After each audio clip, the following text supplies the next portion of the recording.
One person alone can't change the world, but one person with a message can. At 92, Willie Nelson has endured heartbreak that would crush most souls, yet he faces mortality with calm honesty. He's buried friends, lost fortunes, and watched dreams turn to dust. When asked about death, he doesn't flinch.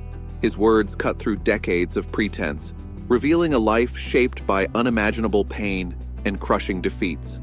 Willie was born in 1933 in Abbott, Texas, into a world that taught him early that nothing lasts forever. His mother left when he was 6, his father remarried, and the wounds of abandonment would never fully heal. His grandparents tried to fill the void, teaching him music and giving him his first guitar, but questions lingered. Why wasn't he enough to keep his parents? Work in the Texas cotton fields and early-stage performances taught him endurance and the power of music as solace. On stage, the abandonment didn't matter. The crowd accepted him. Still, he learned the hard lesson that relying on anyone but yourself is dangerous. By the 1960s, Willie married, had children, and pursued his Nashville dream. But success eluded him. He worked odd jobs to survive while his songs were recorded by others. The strain broke his marriage and pushed him toward alcohol and despair, even contemplating suicide one freezing winter night. Yet, through rejection, failure, and heartbreak, Willie learned that life's deepest lessons often come from loss. His eldest son, Billy, faced a heavy burden of expectations and depression that fame couldn't fix, proving that even love and talent can't shield anyone from life's hardships. The studio was booked, songs chosen, and for a fleeting moment, Willie and his son Billy seemed to connect through music. But Billy had made a decision. The darkness had become too much. On Christmas Day, 33 years old, he ended his life. The phone call hit Willie like a physical blow. His firstborn, the boy who carried his name and hopes, was gone. The funeral was filled with whispered conversations and careful silences. Everyone speculated about the pressures of being Willie Nelson's son, but Willie sat in stunned silence, replaying every missed moment, every word unsaid. His sister Bobby watched him crumble. This was a pain no song could fix. They rarely spoke about it, instead leaning on shared silence to understand each other's grief. Willie learned something profound. Some pain doesn't make you stronger, it just changes you. Some losses don't heal, they become part of who you are. While still reeling, another disaster loomed. Years of mismanaged finances caught up with him. In 1990, the IRS seized his property over $32 million in unpaid taxes, a debt created by careless business managers. Homes, gold records, even his piano and Texas ranch were taken. Friends urged bankruptcy, but Willie refused to let others lose what he owed. He worked relentlessly, releasing the IRS tapes, "Who'll Buy My Memories" and auctioning possessions, using every dollar to pay his debt. Every concert became a payment, yet he kept performing, teaching a lesson about attachment. Losing everything doesn't kill you, it reveals what truly matters. By 1993, he had paid every penny. Through heartbreak and financial ruin, Willie learned to let go, not cling. He also refused to be a conventional country star. Speaking his mind on politics, social issues, and human rights, he lost fans and radio play but remained true to himself. Even at the height of racial tensions in the 1960s South, he shocked audiences by defying norms, proving that authenticity mattered more than approval. During a Texas concert, Willie shocked his mostly white audience by kissing black country singer Charley Pride on the lips, a bold statement that friendship and respect transcend color. The backlash was immediate. Radio stations refused his music, venues canceled shows, and fans sent hate mail. Willie didn't apologize. He continued to support Pride and other black artists, proving some principles are worth more than popularity. As Willie aged, his political activism grew.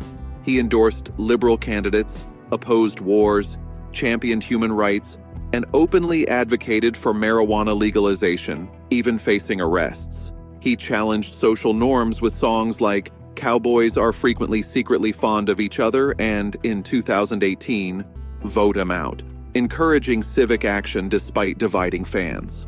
For Willie, Honesty mattered more than popularity. Songs were meant to change hearts, not just entertain. Life tested him in other ways. Decades of smoking had ravaged his lungs. In 1981, his left lung collapsed, and emphysema and pneumonia made even walking a struggle. By 2015, he underwent experimental stem cell surgery to repair his lungs. Nearly 90, he faced COVID-19, a life-threatening threat to his weakened lungs. But his wife, Annie, managed his care, saving his life. Through racism, backlash, illness, and danger, Willie's courage and principles defined him. Proving true bravery is standing by what you believe. For days, Willie's life hung in the balance as COVID-19 attacked his already fragile lungs.